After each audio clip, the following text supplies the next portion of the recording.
Welcome to another edition of Trail Runner Nation. I'm Don Freeman. And I am Scott War. Welcome back. This is another edition of Aging as an Athlete. It's our Trail Runner Nation mini-series, co-hosted by ultra running legend Krissy Mail. Did you see what I did there, Don? I did. Changed the title. We used to call it Aging Athlete, and I said Aging as an Athlete. It's something that Krissy and Don and I have been talking about. This is now the 9th episode, I think, of the Aging Athlete that we've produced. And we started not liking the title because we were thinking people may misunderstand what this episode miniseries is about, that it's not about a bunch of old people going out and for a run. It's really for everybody because we evolve through the aging process, and we're all aging, of course. And we all want to do better. We all want to continue to evolve in a positive way. So Aging as an Athlete kind of may have been one of the titles. What did you come up with, Don? It just occurred to me as you were telling the rationale from the change that we're looking for is it probably wouldn't have bothered us if we were 30. Since we're north of 30, we were offended by the title. I think that's it, yes. And I'm offended most of all because I'm a bit older than you. Well, fighting the title a little bit, like with in terms of comments and stuff. So it's like we wanted to make this approachable.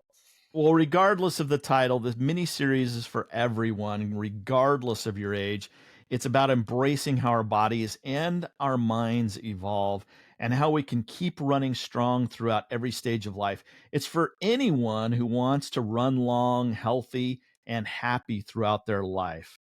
Now, over the previous 7 episodes, we've talked about training smarter, not harder, covering everything from adapting training plans as we age, optimizing hormones, navigating menopause, shifting recovery strategies, which I think is important as we age, and dialing in the fuel that supports us during performance and longevity. Now, this is the 8th episode. I think I may have said it was the 9th.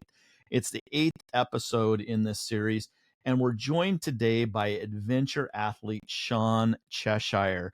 Krissy, tell us how you met Shawn and tell us a little bit about Shawn. Right on. This could go on a bit, but I met Shawn in April when I was coming, or maybe it was early May, off the Arizona Trail, round 4. We're now going into trip 5. Maybe I'll see Shawn again this spring when we try and finally finish the Arizona Trail. A friend of ours, actually our very first Aging Athlete guest, Scott Drum, exercise physiologist, was crewing us, and he brought Shawn by after we were like hanging out at their house. We showered, recovered, and I heard that a bit about her story at that point, and that more relevant is that she was coming to Washington to take on this goal that she had set for herself. And I said, hey, if I'm in town, I'll be there. And turned out I was in town and I got to be there. So I'm really excited to bring Shawn on to Aging as an Athlete, this series, both to discuss Aging Athlete and to help her celebrate the achievement of that adventure she did in Washington. She set a goal of circumnavigating Mount Rainier on the Wonderland Trail and set the goal of less than 3 days, which is a very really searching for any athlete trying to go out there to do that is incredible. And she set a record doing it because Shawn cannot see. Shawn lost her sight about 15 years ago. If I've got my facts wrong, I know she'll correct me. And I just want people to take that in. The Wonderland Trail in the Pacific Northwest, Rudy, rocky, 27,000 feet of elevation gain, which is 8,230 meters. It's 93 miles long. And her and her crew, one person was able to go the whole way with her, myself included, had to bow out for a day. She was freaking crushing it. Set the record running around in 2 days, 23 hours, and 34 minutes. Wow. Congratulations. Amazing, right? Yes. So there was this comment that was made out there, and I'll be honest, it's credit to Andrew, her physical therapist. He said, I don't know if you remember this, it was like in the first early hours, because he was only able to make it for like the first day and couldn't even keep up with her on the first day. Sorry to call you out, Andrew, but your comment was, I'm not impressed that you're doing this blind. I'm more impressed by how old you are. And I was like, That was Ouch. when we learned that Shawn was approaching her 50th birthday, and here she is crushing all of us on this endeavor. She's been on the planet for 50 years, celebrated her birthday in September. Her sight was taken at 35. Since then, she's trained her body and mind to more than compensate for not having vision. Shared by the same PT, he said he has built her ankles into titanium grade, and her balance and stability supersedes other athletes for the mental training she does alongside strength and balance work. The way I took it is like, if I was running next to her and we had brain scans going, there are different parts of Shawn's brain that are firing than mine. And it was Right. just fascinating to watch her use echolocating, verbal input from us, and her like extreme trust in her own foot placement to make her way around these. I mean, our trails are technical up here in Washington. So there was so many moments I had out there where I was like, Shawn, how are you doing this? We would cross over these log bridges that there would be a guide ahead, her, and then me if I was, we take turns in front. But when I was behind, and I would be like tossing and like ankles rolling and everything, trying to get across this log, and she'd just make her way right across. So just in awe of what was happening out there. And I'm hoping by getting to share some of the stories on this podcast, we can share what the 5 crew people got to witness. And Donna's they're so good at questions. That's why I'm here. That's why I want you here, Shawn. I want to talk about that adventure. We will bring up the aging piece to it because what you're doing is incredible. So welcome. Thanks for Hey, Shawn, talk to get that in. just with that intro, Krissy, a ton of questions just popped into my head. Shawn, tell us, 15 years ago you had full sight. Do you have your blindness? Is it complete? What degree of blindness are you, and how did you become blind? Yeah, so I was working as a paramedic and lost my vision from a traumatic brain injury. So trauma to the back of my head. I don't remember the accident when I was working. I remember like weeks after the accident. And I have cortical blindness. And so I'm total blind. I don't even have light perception. Oh, really? So when you see the log, you don't see even a shadow. No, I mean, you close your eyes and that's kind of what I see. Wow. Except for you'll get light perception through your eyelids and I don't.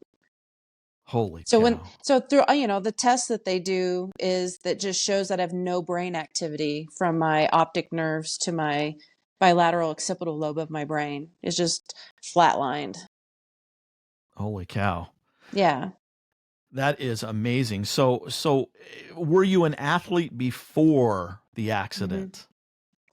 So I did sports when I was in high school, but I grew up in a lot of childhood abuse, and it was a way for me to get out.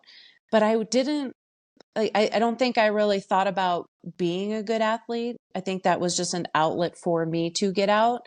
I didn't actually learn what it is to be an athlete until I lost my vision and took the challenge of trying to make the Paralympic team I raced with Team USA on a tandem bike for about 7 years. And my first challenge was, someone made the statement that I'd never be good enough because I didn't grow up riding bikes. So being on a tandem was the first time I had been on a bike, and someone had said, you'll never be good enough. And back then, because you have to understand, when I went through that change, my mental health, I wanted to die. And trying to figure out how to reinvent myself, rediscover myself was such a ugly process. And so in my brain, not understanding what it takes to actually race at that elite level, I was like, oh, I've got 3.5 years. I can do this. And that was my hook. And that process of learning about really what does training look like, nutrition, rest, recovery, all of that. That was how I learned really what an athlete was and racing at that elite level. So we all have stories of how we got into running or whatever. And I think this is really interesting that even though you were active in sports, you didn't really embrace this endurance athlete persona or identity until after you lost your sight. So how did that start? I mean, did somebody say, hey, you're blind now. Guess what? There's this thing called the Paralympics. Maybe you should try out. I think it was because I was so depressed and I just hid in my house and I wanted to die. And I mean, I tried to kill myself twice. And I think that like my recreational therapy, because I was in the Army for 8 years, so I received services at the VA hospital, and the rec therapist and some of my doctors, and then someone called the New York State Commission for the Blind, and this guy, Glenn, who's also blind, he was like a caseworker. He would just show up at my door because everybody was making sure I was still alive and I hadn't killed myself. And so they were just constantly trying to come up with ideas to get me interested in, because that would help me not want to die anymore. Right. So it was just, the first sport I ever did was paranordic biathlon, cross country skiing, rifle shooting, which is where I learned how to follow sound. Wait a minute. Yeah. Yep. Wait a minute. How in the heck do you shoot a rifle when you can't see?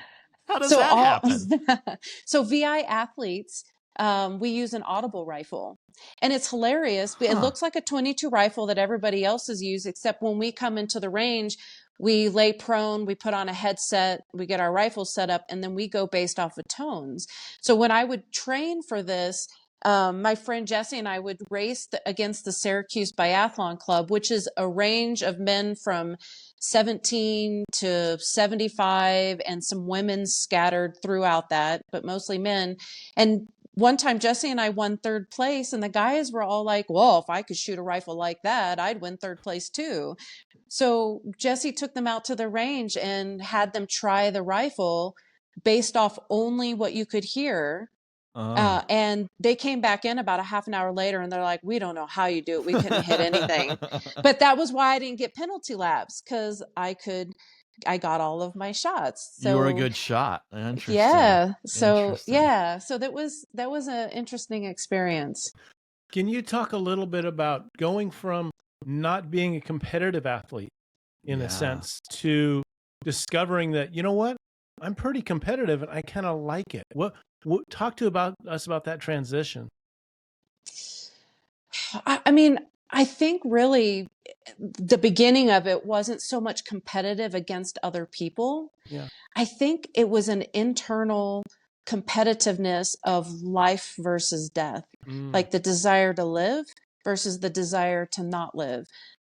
And I really felt like I was driven to push myself based off of that. So it wasn't at first directed towards, I want to go out there and beat everybody. It was more of getting up every day. And this is what makes me a great athlete, is I love the process. I love getting up every day and eating good and healthy and pushing my body, pushing my mind, and then the rest in the recovery and taking care of myself. I love that. So that way, when I show up to do the thing that, I had to live to do that. So then I go out and I do the thing, and it wasn't so much about beating people. It was more of like an award, like I was rewarding myself for living every day and choosing life. I don't know if that makes sense, but for me, that was my internal path to that. I think that there are many that we've met, many people we've met out on the trail through all our runs that may not have had blindness that they were trying to overcome, but maybe it was some other, domestic abuse or substance abuse, or depression or anxiety. We all have these obstacles that we need to overcome, and some of us find it through running, and some of us find it through biking, some of us find it through needlework or cross stitch, I guess. I don't know. But cross stitch, absolutely, but not needlework. Yeah. I want to know, at what point, Shawn, did you say, okay, I identify as this athlete now?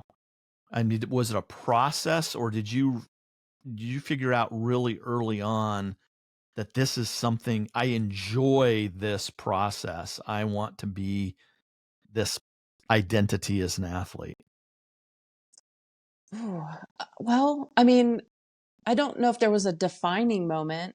I think what really drew me to this lifestyle was how I had to take care of myself, and I felt really good. I was starting to feel good, and I was able to come off of anti-anxiety medication, depression medication. Like I was on all of it. And by choosing to do this, I was able to not medicate. It's kind of like became my medication every day. And you know, I don't I want to say that because my journey as an athlete is very intertwined with my grief process, um, that I didn't really see myself the same way other people saw me as an athlete. So like when I first started racing, so I went to the cycling camp in September. And then I did my first time trial with someone I didn't know to hit a military standard in November.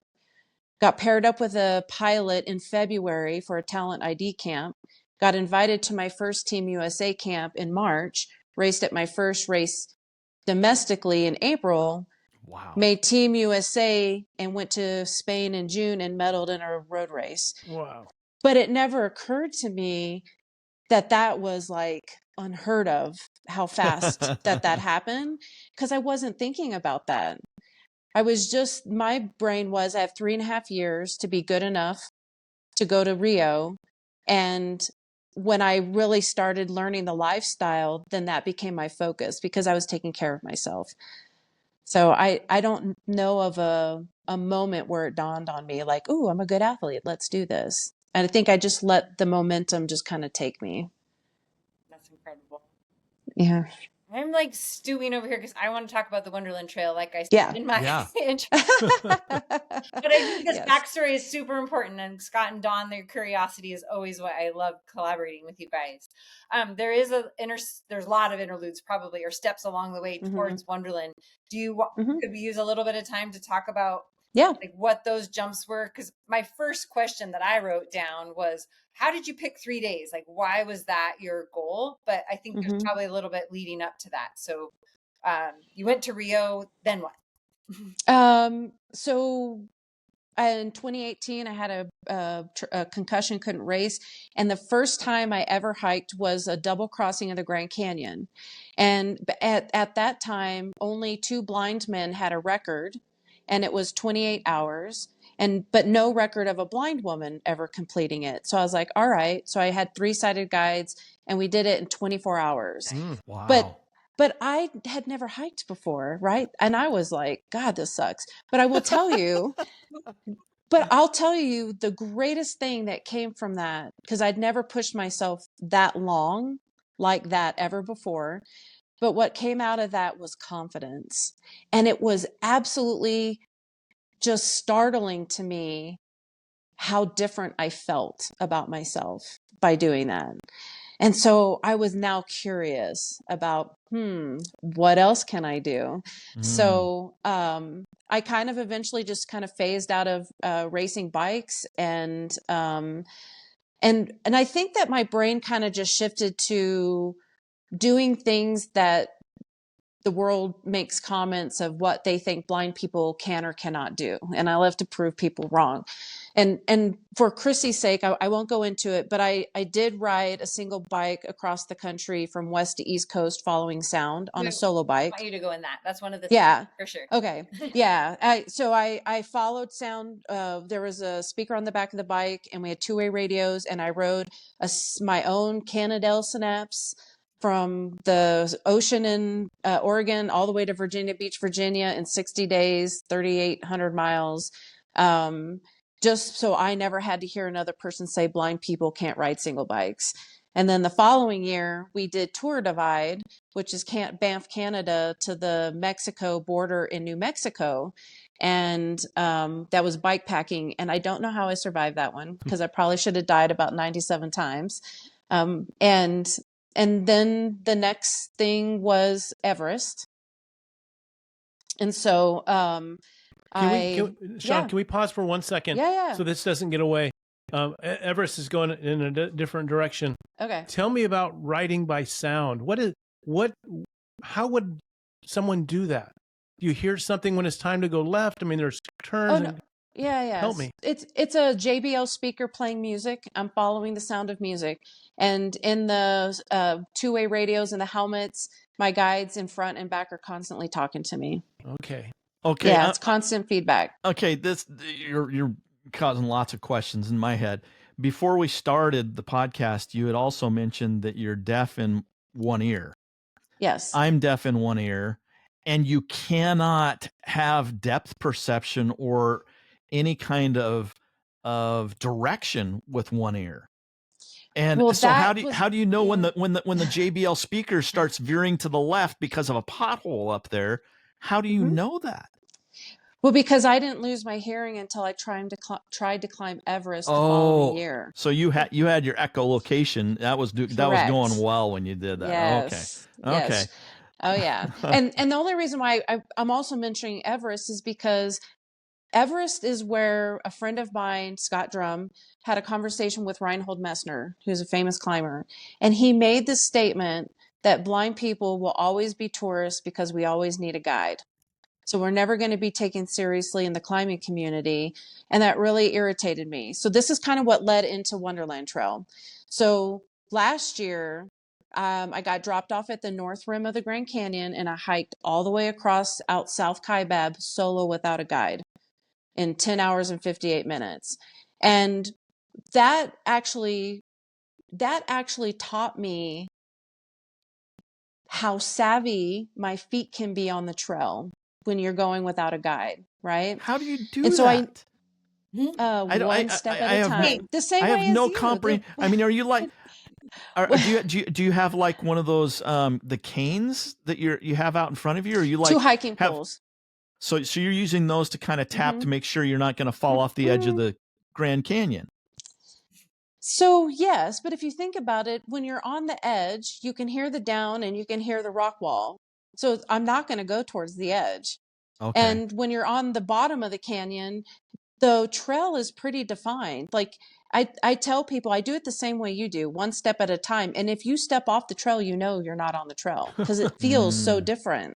Wow. So I'm actually using my feet to kind of see my way through the canyon. So the Wonderland Trail was something that came up because Dan Berlin, who's blind, attempted it in 2021, the 3-day, completing the Wonderland Trail. And they quit after the first day. And we did a call with him and his guides. And he's just like, Shawn, he's like, it's just too technical for a blind person to be able to go that fast, to be able to finish in 3 days. And the reason why the 3 days was picked for Wonderland Trail was because I felt like,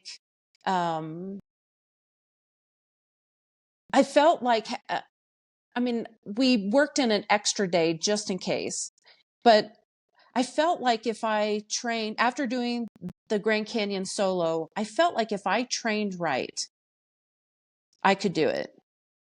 And I know that even for a sighted person, like that would be challenging. And I wanted to take that challenge. That's the piece I was looking at not competition with, but using that as a motivator. Like, this is hard for anybody to do. And I'm doing it blind. Yeah.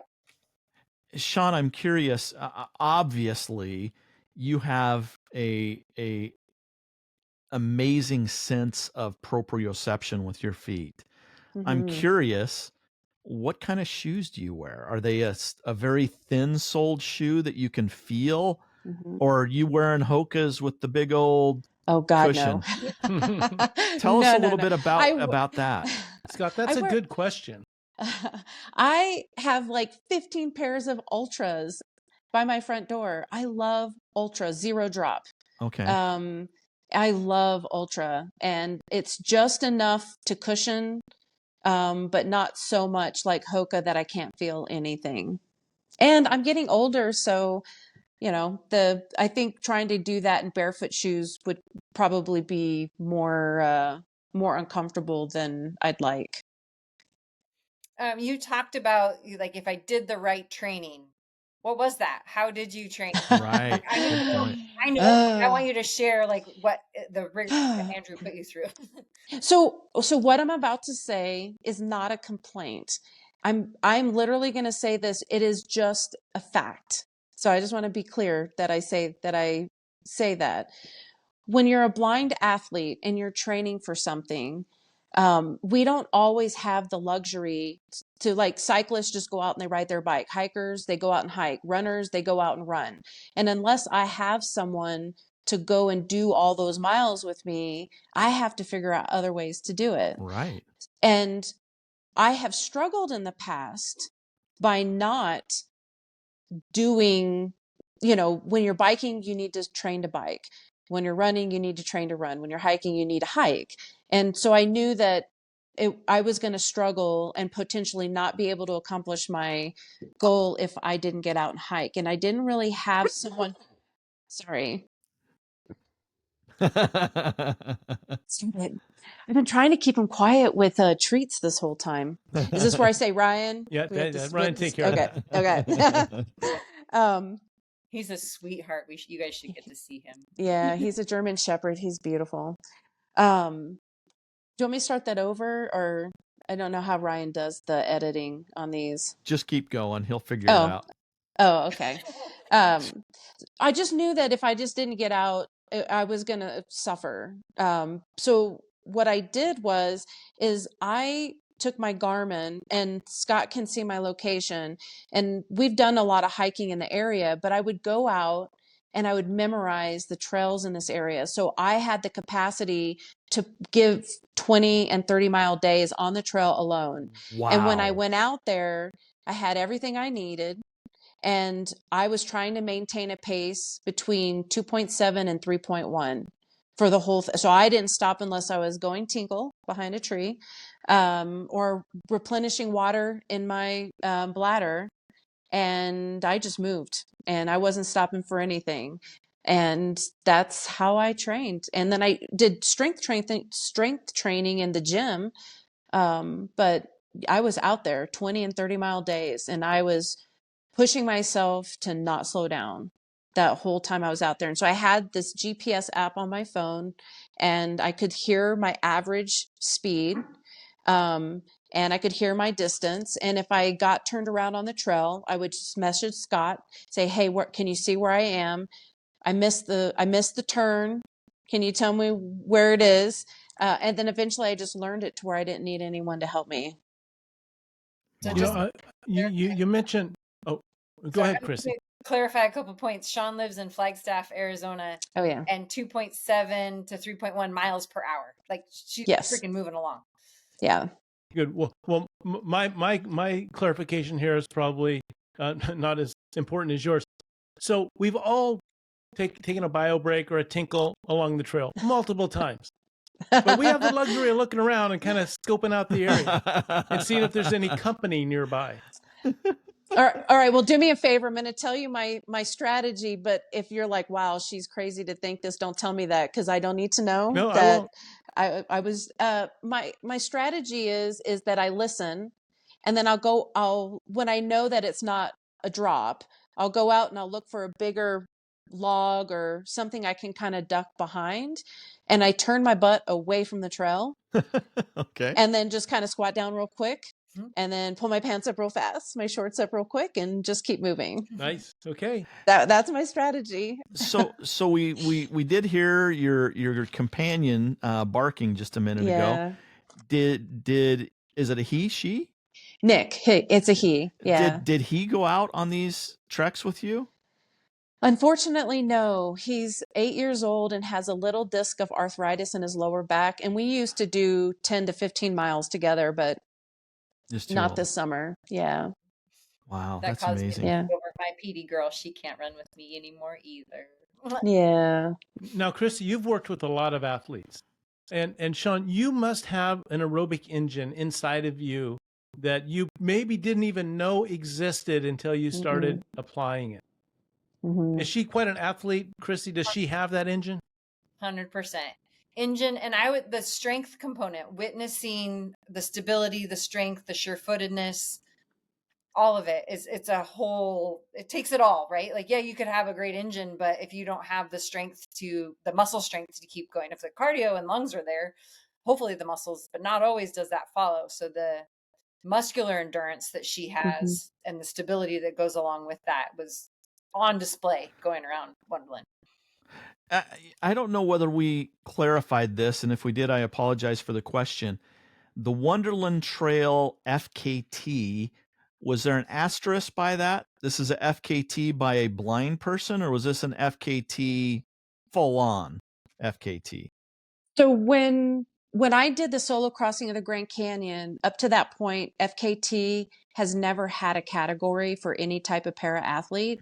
And typically, in order for us to make some sort of record, we have to get like a news article or Yeah. something. So if someone Googles it, it's on record. And I don't want to be in the news. That's not why I do this. And so Scott and I reached out to FKT and worked with them for about a year, and they finally created a para athlete category. And so I'm the first para athlete to have an FKT, which is the solo crossing of the Grand Canyon.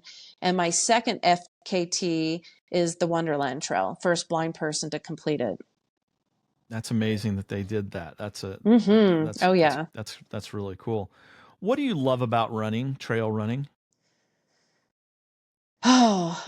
Being outside, moving my body, challenging my mind. Um, yeah, it's so much better than being in a gym or on a trainer in my garage. But being outside. The other thing that just comes to mind is, when we're out there for these long hours, um, your mind kind of starts playing tricks on you and you get exhausted mentally. As a blind person, I would assume that your mind is working in overdrive, probably way harder than us Mhm. that have sight, because we have that ability. Do you find that you just get mentally exhausted, or does it just come naturally? Oh gosh, no. Exhausting. It is exhausting. It is if I stop focusing on what I feel with my feet, I will trip. Like for 1 second, if I let my brain go somewhere else, I am hardcore multitasking out there and focusing on all the things. I'm not thinking about the weather. Like sometimes we'll go through a place where the energy changes and I feel like it could be beautiful. And that's where I would tell Krissy and Jake and be like, all right, guys, take it in because it feels really amazing in here. And so they'll look at the surroundings and kind of give me some feedback. That's what I was going to point out. And like, it was such a cool visual. All of a sudden she'd be like, waving her hand like, what is over here, like this like open space, and we'd be like, yeah, you're like over this river ravine, if you listen the waterfall. She's like, yeah, I already heard that, but what's right here? Like she would hear things that we hadn't tuned into yet. Wow. She would feel the sense of the energy and call our attention to what we were just, I mean, not taking for granted. Maybe our heads were down trying to keep up with her, but yeah, she had that sense of like, or I remember going along and there was this wall just like covered in ferns and this big log that was down, and Jake did an amazing job describing, because you'd said that like there's a different energy here, describing the ferns and Interesting. the old growth log that had fallen how many ever decades ago. Really cool visual there. You know what's interesting though, Krissy, is that out of all the guides, being an ultra runner, endurance runner, I was actually a little bit worried about this being boring for you, that I was going to go so slow that you would be like, oh my God, we're never going to get there. Well, Shawn, you don't understand ultra runners. We are a slow lot. Yes, and there's a lot to take in when you're out there, and the work of guiding, I'll just throw in on it, was mentally I'm not going to even compare to your mental exhaustion, but it was a new level of mental attunement to what was going on in my surroundings, to call out the things that we had some very choice words for the little roots. This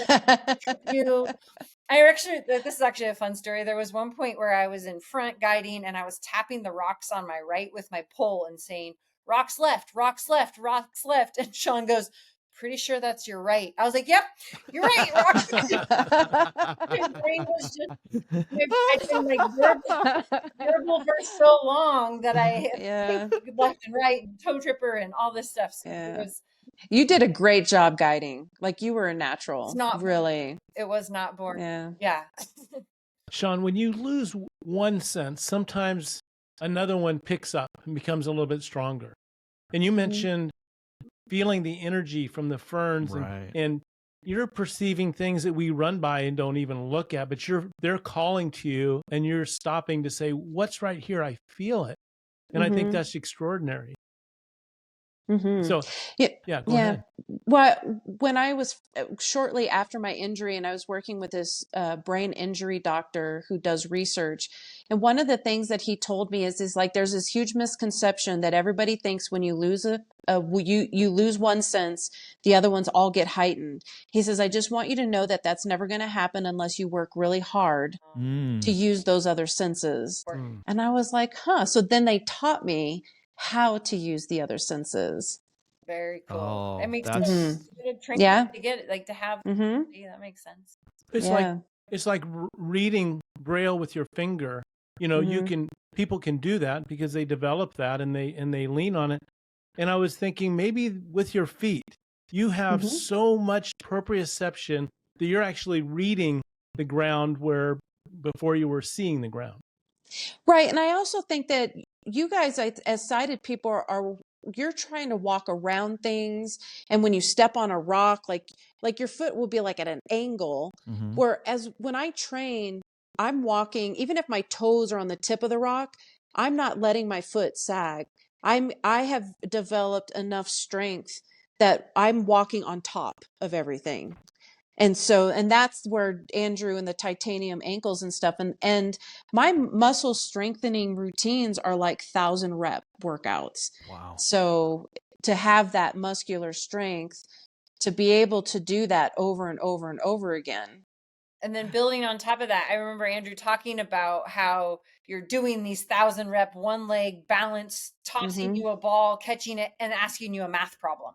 So adding these, like layering on the mental training that's so important because like she said, if she lets go of, if she stops thinking about where her feet are, or Shawn, if you stop thinking where your feet are, you're going to hit the deck.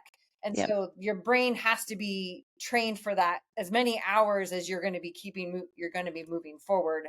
Yes. Work on all these different levels. Yes. Shawn, I have a 2-part question, and Dawn loves me asking 2-part questions, but they're related. They're about falling. So my first question is, do you just have no sympathy and do you laugh at sighted runners that trip and fall? Of course. I mean, I thought we all did that. You need a follow-up, Scott? We need a follow-up? The follow-up question is, I'm curious, I would assume that you have a higher incidence of tripping and falling. Do you have like knee pads and gloves? Or you're just really good? I don't, Krissy, how often did I fall out there? She didn't. I think there was one. I remember one time we were trying to get down around the like kind of a rock slab, and your foot hit something, and you like sat down. Yeah. Fall. She like sat down because it like slid a little bit. I mean, maybe some of the other guys remember something else, but I was with the first 2 days, saw 65 miles straight, and I think that was the only one. Wow. Yeah, Krissy, we would not count that as a fall. That is, That's a short rest. Yeah. Hey, I take Aikido, so I feel like because I've been mugged before, and I do that, so I feel like I have the capacity to take care of myself if that were to ever happen again. And one of the things that they teach you and reiterate is how to fall.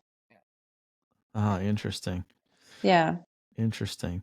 What do you have any other tools in your tool belt that a blind person has, or that you have as a non-sighted runner that maybe a typical sighted runner doesn't have? Or are you just, I mean, if I was to look at your running kit, it's the same running kit as the rest of us? I I cannot think of anything different that I would carry. I mean, I always have a white cane with me, Okay. but I use hiking poles because it helps me better with balance. Mm-hmm. But no, I carry pretty much the same thing everybody else does. And I'm a brain injury, so I usually have migraine meds. Okay. But other than that, Do you I guess you got to be aware and use your hearing as much as you can. mhm. You don't listen to podcasts or music at all when you're running? So one of the things we do with the guides is that we hang a little JBL speaker on their bag and it's playing music because it Okay. gives me additional sound to follow, especially Ah. now with not being able to hear in one ear. It just gave me more. So yeah, I use music, but I mean, it's more for guiding than anything else. And I could not listen to a book and do that. I would die. Yeah. So can you tell when the guide in front of you with the JBL speaker is starting to climb a hill or go down a hill or Yeah. curving to the right? You can sense Mhm. and or hear that. Mm-hmm.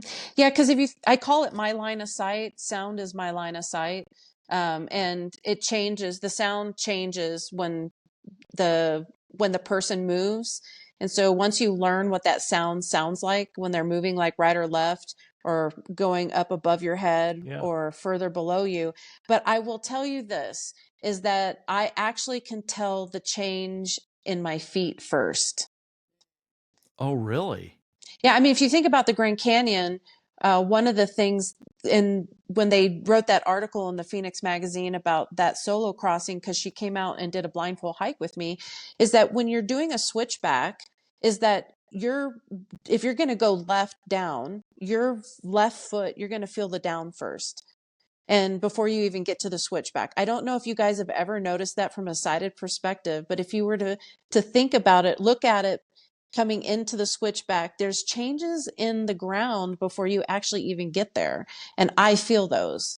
So I know that it's coming. So one foot's higher than the other, even if it's slight. So I'm paying attention to all of that too. That's amazing. Can you tell the difference between a fresh rain and, just the season changes? Is there a different feel to the ground as you're out there? And I know it depends which mountain you're on or where you're running, but in a familiar course, can you say, the footfall's a bit different now? So I can tell after rain it's less dusty. Mm-hmm. But it actually, the smell, it's just the smell that gives it away. You can tell when it rains. You can tell when it's been dry. You can tell when you're close to trees because you can smell them in the sun. Like there's all kinds of smells out there.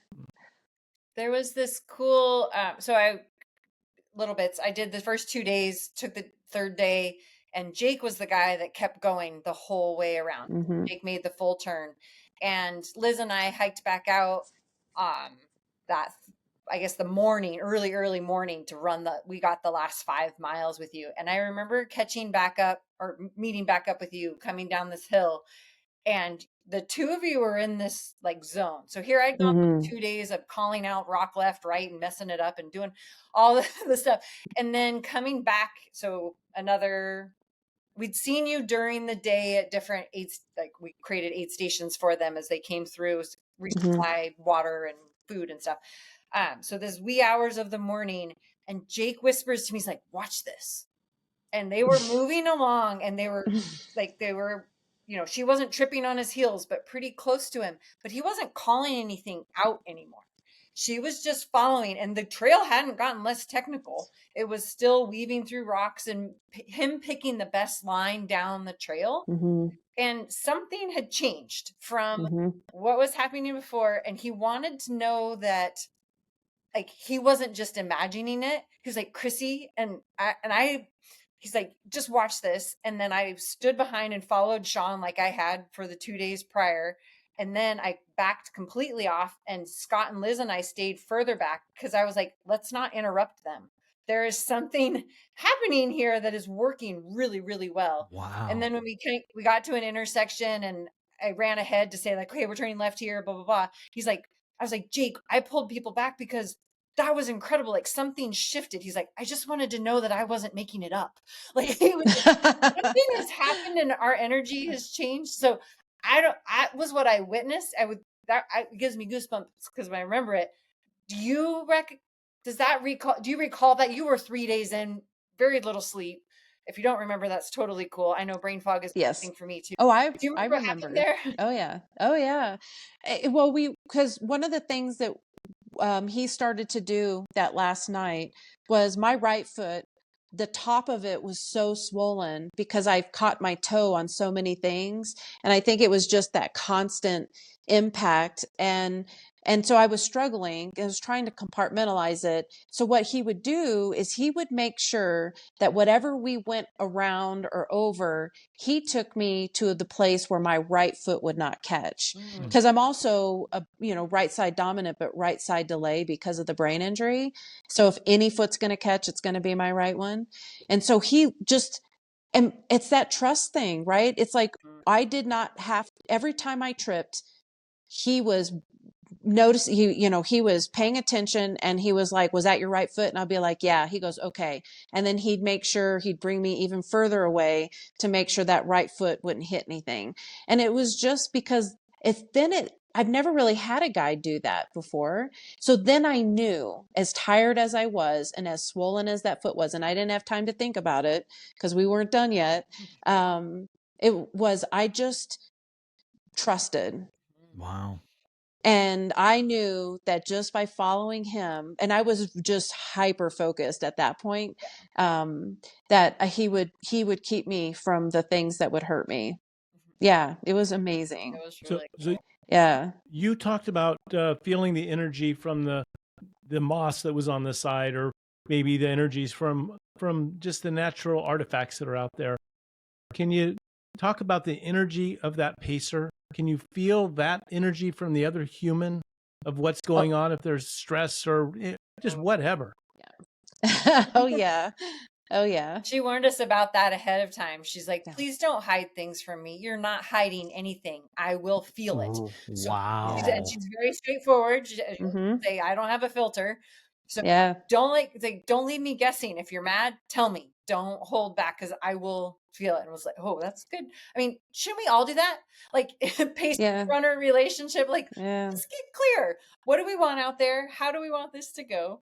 And it was Well, if you think about it, everything that's left unspoken, but you can feel there's been a shift, then there's assumptions. And we're never right when we assume. so right. So, and then all it does is it builds stress. And when you're out there doing stuff like that, to me, it doesn't fit. It doesn't belong there. And the best way to avoid it is just to say, hey, like, I'm not okay. Or right now I'm really frustrated. Because Jake and I did Trans Rockies just before. And the last day, he was different and I couldn't figure it out. And it wasn't till after we were done that he was willing to tell me that he thought I was mad at him all day. And I was like, I wasn't mad at you. I was like struggling on that 6-day, 120-mile stage race that we were doing. I'm like, I was just struggling. So I was just focused. So I wish you would have said something. I would have said I wasn't mad. And then your energy wouldn't have been all funk, because then it stressed me out all day wondering what was going on with you. And every time I asked him if he was okay, he would say, I'm fine. I'm okay. But he wouldn't tell me what was wrong. So I can feel it. This Yeah. sounds Eureka! This sounds a lot like life to me. Stop. That sound that you just heard is our sound effect when because I'm the only one that has the button with the sound effect, decide that is a golden nugget of the podcast, and I'll let you hear it again. I'll let you hear it again. Eureka! And so that means that I think that's just a brilliant thing we say at the beginning of our podcast, that we hope that you learn something about how to be a better runner, a healthier athlete, and maybe that'll help you be a better human being. I think that what you just talked about is something that all of us that are listening to this podcast can do to help become better human beings and part of a better society, is just to listen to each other and be upfront with each other and give each other grace. So thank you for that, Shawn. You're That gave welcome. me chills. And stunning. Yeah, I just think it's important because, people are out there helping me, right? They're out there doing the hard stuff with me. So I absolutely care if you're okay or not. So if I ask you if you're okay, I really want to know because I actually care. So that, to me, that's important. Yep. Sometimes it's easier just to hide it, right? Sometimes it's just Oh, easier to hide it. And I think that I it's. mean, who does anything easy in this group? I have a feeling like we do all the hard stuff. Shawn, I'm curious, and unless Krissy or Don, you had any other questions about the Wonderland Trail, I'm curious of what's next for you. I mean, you don't seem like somebody that sits on your hands. That you're always dreaming up different challenges for yourself. Yes, I'm very thankful that you asked that question because I'm not 100% sure. So since I have ear surgery November 6th and recovery is just always unpredictable, Mm-hmm. I really wanted to get back on bikes, but I don't think that's going to be this year or this coming year. So what I thought I would do is I thought I would take 2 guides and try to beat my double crossing of the Grand Canyon, the 24 hours, and make that an FKT with guides. And then I thought I would then turn around after I rested for a couple days and try to do a solo double crossing of the Grand Canyon. Wow. And get an FKT for that. And then, because that's close to home, and I can train for that and recover from ear surgery and then kind of take it from there. Wow. Well, I suggest you bring Jake with you, your pacer, because he's dialed. Yeah, yes, he is. And he's already said I'm there. yes. Yeah. Awesome. Part of this mini series is aging as an athlete and how our bodies change, whether that's the natural biological changes or changes that are forced upon us, like you have had, Shawn, and how we adapt to those changes. And you've shown us all what kind of grit and bravery and chutzpah, if that's the only word I can think of that you've been able to do by pulling yourself up and discovering part of your identity that you never even knew you had. It's just a great story. I'm curious, as you now, I mean, you just mentioned you're going in for ear surgery, and you say it with a smile on your face. You're continuing to have issues, and we all are going to continue to have issues. How do you make it through? How do you compartmentalize that foot that has been so beat up? How do you compartmentalize these challenges in your life and continue on, or even continue to excel? I think we all want to know what kind of potion you're taking. What can we do to make it past these struggles? Well, I mean, I carry an incredible amount of sadness every day because of all the things. And being hard of hearing and blind is probably my worst nightmare. um, I feel like we all get a choice with who we show up as every day. And I have my days where I cry and I'm struggling and I give myself the day. And then I tell myself, tomorrow, bitch, you're getting out of bed and you're going to take care of yourself and you're going to do the things and you're going to live the life and you're going to get through another day and you're going to figure it out. And I do. And then then another day comes and then another day comes. And I think that because I love what I do, that I think that it's just a part, like I said, it's part of my grief process. It helps me to cohabitate with all of the losses that I've experienced in life, and it keeps me on the upside of depression. Wow. Instead of the downside of depression. So I feel like if I were to ever stop, that would be a very, very dark day. So I'm intentional every day to take care of myself in whatever that looks like. Shawn, you used the word cohabitate with that. Yes. It means you didn't ignore it. You didn't push it out. It was there, and you just learned to exist with it. Is that how you used cohabitate, or did I just imagine that? No, you're 100% correct. It's the same thing with fear. When I lost my vision and I was too scared to leave the home, it became clear to me that the fear was never going to leave. So I needed to learn how to cohabitate with it. Otherwise, I was never going to live anything close to a big life, big full life. I love that perspective, and not to minimize it at all. But as Scott asked that question, I thought about the big picture life as you're going through it. But what about compartmentalizing or getting through a tough spot on the trail where that foot was hurting? Have you used some of your big tools that you've lived life with to bring it down to this moment that, something's bothering you in the middle of an adventure? So it's interesting you say that, because I ran, the last part of that, like flawless. And the minute I was finished, all the pain came rushing into my foot and I could not walk. I was limping around because I just compartmentalized it. I hope this isn't too irreverent, but I need to do this. Eureka!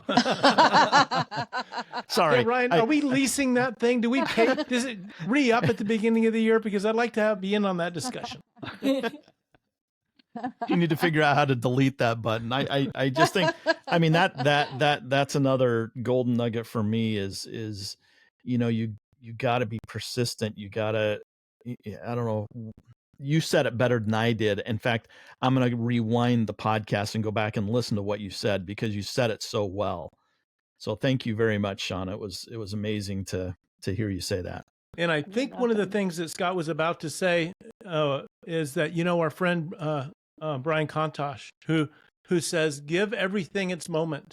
If it's bothering you, let it express itself, but only give it a certain amount of time, and then usher it away. It's had its moment. Don't fight it from the beginning. Give it its moment, and then move on. Yeah, I love that. Before we wrap up, I want to be aware of everybody's time. But I want to make sure that we put mention in here. There was little hints of your bike across the country. There's a film that goes with that is currently named Blind AF. It might have a name change. We'll see. You can watch it on Vimeo. No, it's not available to the public yet. It's not available. Well, I gave you access. Actually, if these guys wanted to watch it, I could get them a link. But how do we get people to get to watch it? So we're working on a national release for next year. Excellent. And so, but obviously I can hook you guys up. Hey, Shawn, Don has been with you now for an hour, and when you asked if we wanted to get the link, he raised his hand. Hey, Don, she's blind. She can't see you raising your hand. You know what? But Scott, she can sense it, and I know that she felt it. Hey, want to make sure we give time or airspace to how much you want to talk about is your nonprofit Choosing to See. Yes, please tell us a little bit about that. Choosingtosee.org. Yes, and I founded Choosing to See because, as my experience as a blind athlete, that it is, we always need people to help us, and it's expensive. And so I just didn't want anyone to not be able to do the things that they wanted to do, because movement is what makes me feel not stuck. And so I wanted other people to have access to movement, whatever that looked like, and them not be limited because they can't afford it. And so we created Choosing to See to provide support for anyone, and to help encourage them to want or seek out movement. And because I just think that it's just so therapeutic. No, thank you very much. We'll include that in the show notes so that everybody can easily go click on that if they didn't write it down as they were listening to the podcast. Shawn, this has been a delight talking to you. I went into an hour, or actually when Don and I went on our run today, we said, hey, we're talking to Shawn today. do you know anything about her? And I said, no, I don't know anything about her. We leave that technical research up to Krissy on this miniseries. And I said, we need to find out a little bit about her. And so I found out a little bit, but being on the episode with you and having you tell your story and help teach us, it's been a real thrill for me. So thank you. Well, thank you for having me. A real inspiration, no doubt. Thank you, Shawn. You're so welcome. Thank you, Krissy. Yeah, Shawn, when I was out there on the trail with you, and we'll give credit to Andrew for calling out your age to make me go, what? Like, as an aging female athlete, what I witnessed, like I do strength work and stability and all that, but your ability leveled up my desire for what I can even do for my own body as an aging athlete. And I feel like that inspiration, I hope, can transcend. I have to take this conversation into the hormone realm and how perimenopause affects all of this. Yeah. And what I witnessed in you, like, you can do more with our bodies when we put our minds to it. Mm-hmm. So regardless of where your journey's taking you, regardless of what life is throwing at you, the changes that you're having as you're aging, the most important thing is to lace up your shoes and go out and run. Mas.